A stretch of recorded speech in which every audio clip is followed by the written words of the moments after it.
50.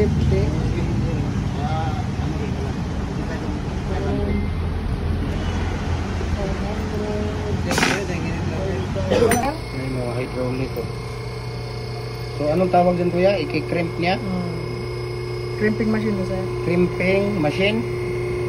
Ayan, crimping machine. Yan palang crimping machine para dito sa ano, ito. Kasi bumili ako ng hose na medyo mahaba at pinapalitan ko. Ayan, makikita ninyo. Ayan, kinikrimp na niya. Ayun. Yun pala yun o. Kinikrimp niya. Ayan o. So mamaya tingnan natin kasi ito ikikrimp niya dito.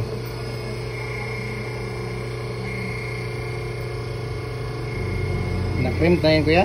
Crimp na. Yung isa na lang sir, ipopost ko ba yun?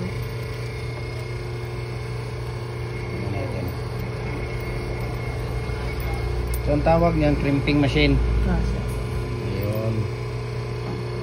So mayroong isang size, dapat talaga 1/2 lang, no? 1/4 lang sir. Ha? 1/4. 1/4?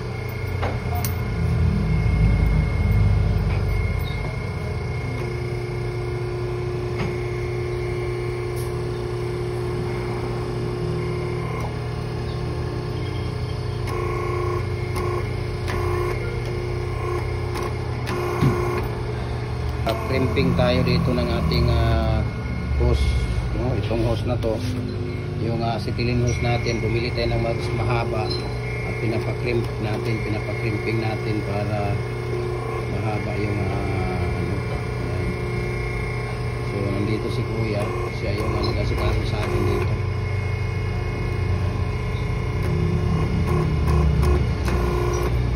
Kailangan pala kuya, no?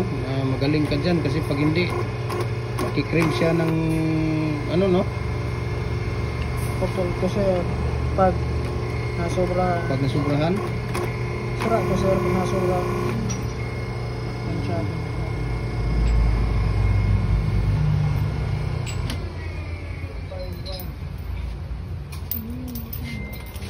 Okay na yan kuya? Ha? Okay na sir. Okay na pala, okay na daw yun. So ilalagay na natin yung kuya.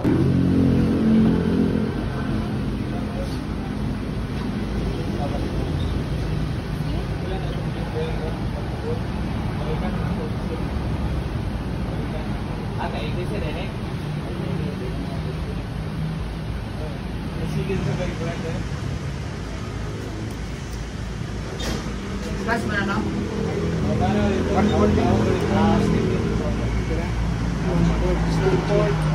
Sir, that's 15 na ba? 10. 10 times 10 feet?